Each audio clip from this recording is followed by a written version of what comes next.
अस्सलामुअलैकुम दोस्तों, इस्तकबाल है हुमेरा अली के चैनल पर आप सभी का। मैं ठीक हूँ, उम्मीद है आप सभी ठीक होंगे। अगर आप मेरे चैनल पर नए हैं तो मेरे चैनल को सब्सक्राइब करना मत भूलिएगा। तो चलिए रुख करते हैं हमारी कहानी छिपे हुए जज्बात, तबरेज़ और शमा की कहानी के पार्ट 22 की तरफ। एक दिन अचानक इमरोज़ की अम्मी, समरीन की अम्मी और ख़ुद इमरोज़ अचानक ही आ गए। सलाम करते हुए शमा ने उन लोगों को बैठने के लिए कहा। शमा, तुम्हारी अम्मी कहाँ हैं? मैं अभी बुलाकर लाती हूँ। शमा की अम्मी उन लोगों के पास ही बैठी थी। शमा नाश्ता ले आई। आओ बेटा, हमारे करीब आकर बैठो। इमरोज़ की अम्मी शमा से बड़े प्यार से कह रही थी, आज से शमा हमारी बेटी है। शादी की तारीखें जल्दी ही लेने आएंगे। हमें शादी बहुत जल्दी करनी है। इतना सुनते ही शमा को ऐसा महसूस हुआ जैसे उसके पैरों तले किसी ने ज़मीन खींच ली हो। उसकी आंखों से आंसू ना रुक सके। सब समझे कि शादी की बात सुनकर रो पड़ी होगी, लेकिन कोई क्या जानता था कि ये तो तबरेज़ की मोहब्बत है जो आंसू बनकर आंखों से निकल पड़े हैं। इमरोज़ की नज़रें उसी के चेहरे पर जमी हुई थी। वो उठकर वहाँ से चली गई। शमा जाकर अपने बिस्तर पर गिर गई। बिस्तर भी उस वक्त कांटों का मालूम हो रहा था। उसे तबरेज़ की एक एक बात याद आ रही थी। तुम्हारी कसम शमा, तुम मुझे नहीं मिली तो मैं किसी से भी शादी नहीं करूँगा।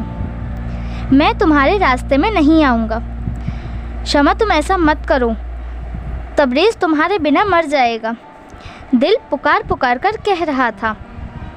एक बार फिर दिल दिमाग पर हावी हुए जा रहा था। वो शिद्दत से रोई जा रही थी और कह रही थी, तबरेज़ तुम आ जाओ, आ जाओ तबरेज़, तुम्हारी शमा तुम्हें पुकार रही है।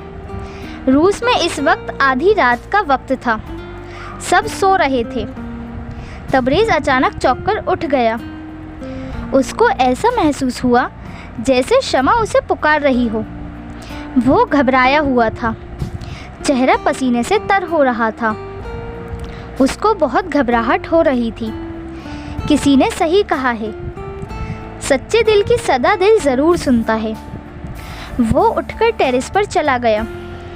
गुलरेज़ की नींद खुली तो उसने तबरेज़ के कमरे की लाइट जलती हुई देखी। वो कमरे में गया तो तबरेज़ वहाँ नहीं था। वो टेरेस पर चला गया जहाँ तबरेज़ खामोश खड़ा था। उसे गुलरेज़ के आने का पता ही नहीं चला। ना जाने वो किन ख्यालों में खोया हुआ था। गुलरेज़ को नौकरी की वजह से अच्छा फ्लैट मिला था। तबरेज़ इन लोगों के साथ रहना नहीं चाहता था। उसने अपना इंतज़ाम हॉस्टल में करा लिया था, लेकिन गुलरेज़ और शादमा के बहुत इसरार करने पर वो भी इन्हीं लोगों के साथ रहने लगा था। तबरेज़ क्या नींद नहीं आ रही? गुलरेज़ तुम इस वक्त, यही तो मैं तुमसे पूछना चाहता हूँ, इस वक्त तुम टेरेस पर क्या कर रहे हो? गुलरेज़, मेरा दिल बहुत घबरा रहा है। सोते सोते मुझे ऐसा लगा जैसे शमा किसी मुसीबत में है। अरे यार, ये तुम्हारा वहम है, वो ठीक ठाक होगी। गुलरेज़ तसल्ली दे रहा था। तबरेज़ और शमा के बारे में गुलरेज़ और शादमा को भी पता था। शमा के लिए तबरेज़ बहुत पसंद था शादमा को। उसने सोचा था कि घर पहुंचते ही अम्मी से इन दोनों के रिश्ते की बात करेगी। अरे यार, सुबह होने दो, हम लोग फ़ोन करेंगे। गुलरेज़ तबरेज़ का दिल रखने के लिए बोल रहा था। अभी तो सो जाओ, तुम चलो, मैं अभी आता हूँ। गुलरेज़ चला गया, लेकिन तबरेज़ की आंखों से नींद कोसों दूर थी। उसे शमा की यादों ने घेर लिया था। उधर समरीन भी इस रिश्ते से परेशान थी। इधर तबरेज़ की सुबह बड़ी मुश्किल से हुई। सुबह फ़ोन करने का सोचा तो पहले ही फ़ोन की घंटी बज उठी। हेलो हेलो, कौन बोल रही हैं आप? गुलरेज़ को फ़ोन पर बुलाओ। मैं गुलरेज़ ही बोल रहा हूँ।